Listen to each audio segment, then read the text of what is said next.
Hola estudiantes, ¿cómo están? Espero que se encuentren bien y con ganas de seguir aprendiendo sobre el sistema circulatorio. En esta oportunidad comenzaremos por el estudio de la pared ventricular para continuar con el estudio de las válvulas, tanto auriculoventriculares como sigmoideas, y luego la irrigación e inervación del corazón. En esta figura observamos una vista inferior de la sección transversal que muestra las diferencias de espesor en las paredes ventriculares. Como ustedes podrán observar, el ventrículo izquierdo tiene una pared mucho más gruesa, está señalado con una flecha verde. En cambio, el ventrículo derecho, que está señalado con una flecha amarilla, el grosor de la pared es menor.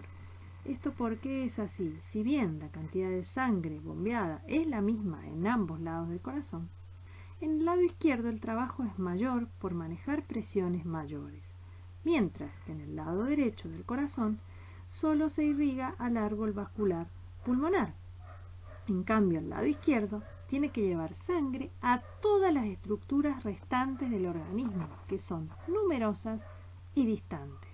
Este gran árbol vascular ofrece mayor resistencia global al paso de la sangre, por lo que es necesaria una mayor presión para mantener el flujo.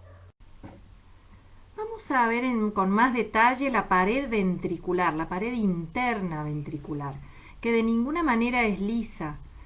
Esta pared presenta un sistema de eminencias irregulares y prolongaciones del tejido muscular, denominadas columnas o trabéculas carnosas del corazón. Un tipo especial de ellas son los músculos papilares, ¿sí? Pueden encontrar con cualquiera de los dos nombres, columnas carnosas o músculos papilares. En este esquema de la derecha están señalados con una flecha celeste. Por su base, estos músculos papilares se insertan en el miocardio y de su extremo superior dan origen a unas pequeñas cuerdas tendinosas que se insertan en las válvulas auriculoventriculares. Estas cuerdas están señaladas con una flecha amarilla. ¿Cuál es la función de estas columnas carnosas o músculos papilares con sus cuerdas tendinosas? Impiden el prolapso de las valvas hacia las aurículas durante la sístole ventricular, o sea, cuando se cierra la válvula. En la imagen que tienen a la izquierda se puede observar la cavidad ventricular. Las aurículas y los ventrículos del corazón se comunican entre sí a través de los orificios auriculoventriculares, que están provistos de válvulas que cumplen la función de evitar el reflujo de la sangre desde los ventrículos hacia las aurículas. En esta diapositiva observamos en el esquema de la izquierda una válvula mirada de frente, en este caso la mitral o bicúspide, que se encuentra en la parte izquierda del corazón, o sea, entre la aurícula y el ventrículo izquierdos. Como se puede observar allí, tienen forma de cono. En la figura que se encuentra al lado, la misma válvula está también señalada con una flecha amarilla, pero en este caso es una vista superior. Si se remueven las aurículas y observamos desde arriba el corazón, así es como vemos a la válvula mitral cerrada. Y con una flecha celeste observamos a la válvula tricúspide, que tiene 3 valvas y está entre la aurícula y ventrículo derechos. Cada válvula está constituida por una membrana delgada de aspecto tendinoso de color blanco nacarado y brillante. En el momento de la diástole o relajación, las válvulas bajan para dejar que la sangre descienda desde la aurícula al ventrículo y se elevan en el momento de la sístole o contracción para impedir que esta misma sangre refluya a las aurículas. En esta diapositiva observamos cómo se produce la apertura y cierre de las válvulas auriculoventriculares. En este caso está esquematizada la auriculoventricular izquierda o mitral. En la parte izquierda del dibujo, con una flecha roja, está señalada la válvula abierta. En ella las cuerdas tendinosas están flojas y los músculos papilares, señalados con la flecha amarilla, están relajados.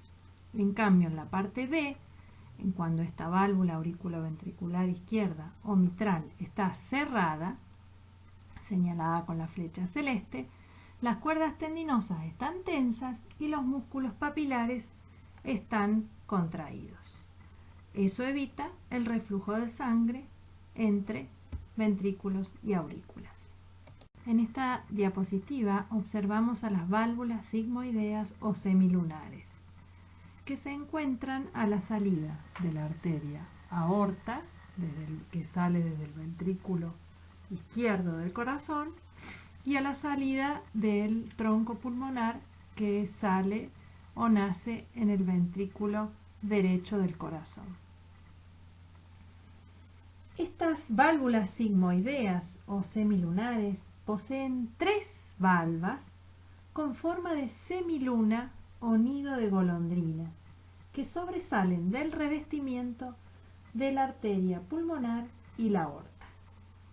Cada valva tiene un borde fijo, engrosado, que es bastante cóncavo si se mira del lado del vaso.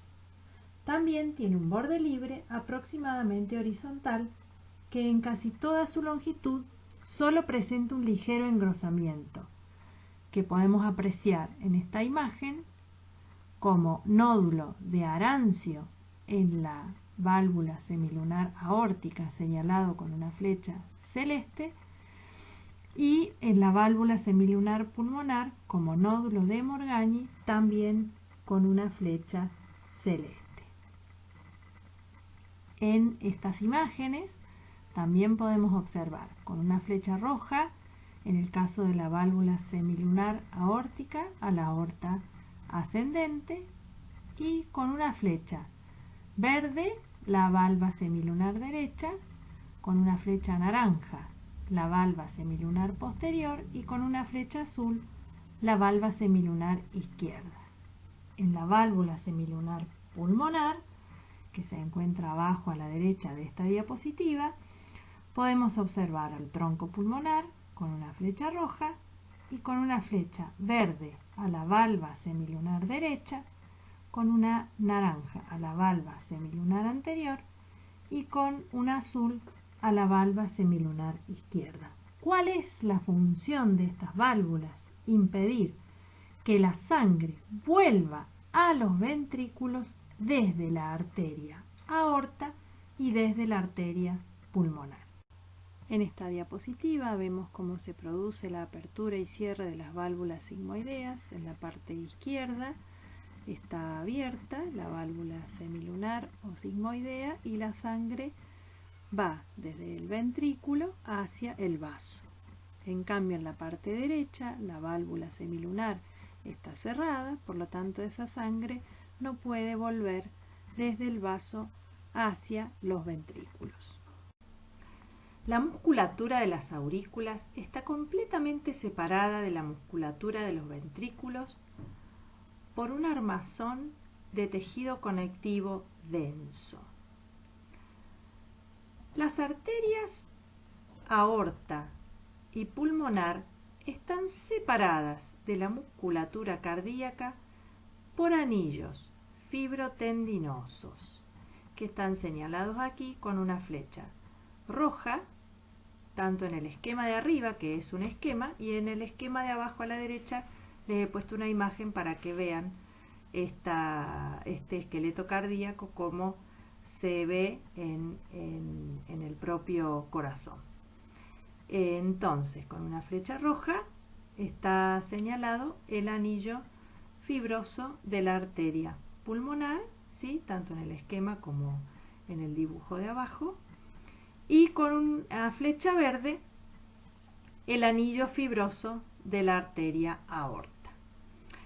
En el lugar donde se unen estos anillos fibrotendinosos con la aorta, se ubican dos cuños consecutivos denominados trígonos fibrosos. Trígono fibroso izquierdo, señalado en ambos dibujos con una flecha celeste, y el trígono fibroso derecho, señalado con una flecha amarilla.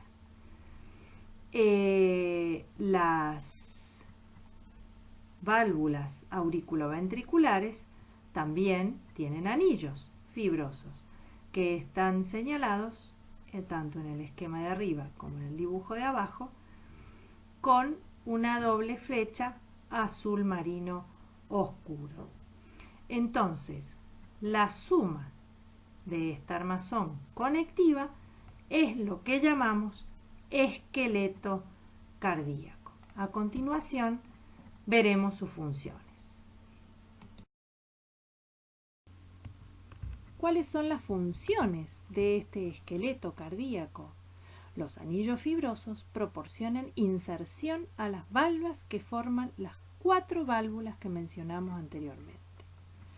Fijación mecánica al miocardio, principalmente al miocardio ventricular, y aislamiento electrofisiológico entre la musculatura auricular y ventricular, excepto para el sistema de conducción del corazón que veremos a continuación.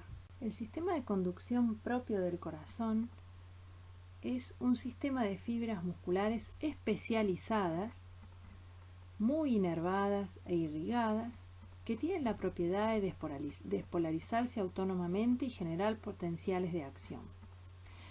Este sistema comunica a las aurículas con los ventrículos, que ya dijimos anteriormente que estaban electrofisiológicamente aislados por el esqueleto cardíaco.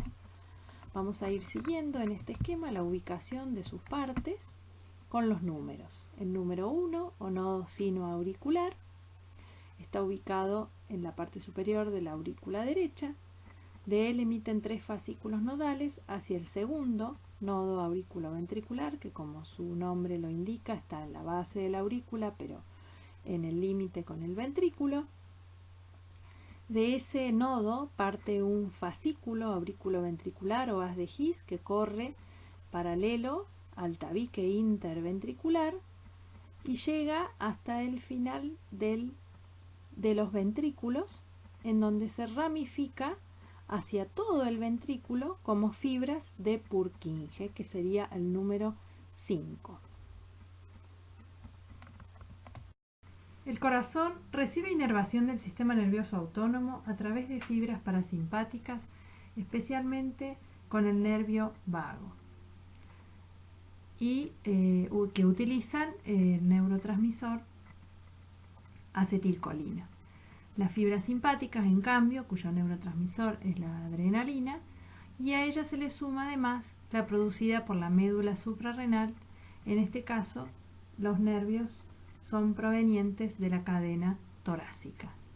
La estimulación simpática estimula la fuerza contráctil, la frecuencia, la excitabilidad, la velocidad de conducción, o sea que se incrementa la presión y flujo sanguíneo sistémico con un mayor consumo de oxígeno y nutrientes. El corazón recibe inervación del sistema nervioso autónomo a través de fibras parasimpáticas, especialmente a través del nervio vago, señalado aquí con una flecha verde, y fibras simpáticas provenientes de la cadena torácica, señaladas con una flecha bordeaux. A su vez, en este esquema observamos los varoreceptores ubicados en el seno carotidio y en el callado aórtico, ¿sí?, que detectan a través del grado de estiramiento de las paredes de estos vasos cambios en la presión arterial. Esa información va hacia el centro cardiovascular, señalado con una flecha azul, que se encuentra en el bulbo raquídeo, señalado con una flecha celeste, y cuando se produce una estimulación simpática, esta incrementa, por ejemplo, la fuerza contráctil, la frecuencia cardíaca, etc. En cambio, cuando la estimulación es parasimpática, se producen los efectos opuestos. La irrigación del corazón, ya habíamos mencionado que las arterias coronarias son las que irrigan al corazón y que son las primeras ramas de la aorta ascendente. Tenemos a la arteria coronaria derecha y a la arteria coronaria izquierda. Y a su vez vamos a observar en una figura en la diapositiva siguiente cómo esta arteria se divide en una rama interventricular anterior y en la rama circunfleja. El corazón posee una profunda y abundante irrigación debido al continuo trabajo al que está sometido, ya que funciona las 24 horas del día, sin eso no podríamos vivir. Las arterias encargadas de perfundirlo son las arterias coronarias, denominadas así porque primero recorren el surco coronario o aurículo ventricular. Estas arterias son las primeras ramas de la aorta y nacen de la aorta ascendente, y nacen en los senos de Valsalva, que se ubican en la aorta ascendente. En número de 2, ¿sí? La arteria coronaria izquierda y la arteria coronaria derecha. La arteria coronaria izquierda está señalada en este esquema con una flecha celeste y la arteria coronaria derecha con una flecha amarilla. A su vez, la arteria coronaria izquierda presenta dos ramas. La rama circunfleja, señalada con una flecha verde, y la rama interventricular anterior, señalada con una flecha lila. En función de estas descripciones realizadas, podemos deducir que la arteria coronaria izquierda se distribuye por el lado izquierdo del corazón. La arteria coronaria derecha se distribuye principalmente por el lado derecho. Cada una de ellas, a su vez, va a irrigar ciertas partes de la otra mitad del corazón. Además de las arterias, en el corazón, por supuesto, hay venas, a las que llamamos venas coronarias. El seno coronario recibe a casi todas las venas cardíacas. El seno coronario está señalizado con una flecha naranja. Recibe a la vena coronaria mayor, que está señalada con una flecha amarilla, y a las venas cardíacas menores o accesorias, que están señaladas con una flecha celeste, y a las venas de Tevesio. Estas últimas se abren directamente en la cavidad auricular. El seno coronario tiene la forma de una dilatación ubicada en la aurícula derecha, provista de la válvula de Tevesio. Finalizamos la parte 2, espero que les haya gustado, que les haya ayudado a comprender el tema y nos reencontramos en la parte 3 para continuar con el estudio del sistema circulatorio.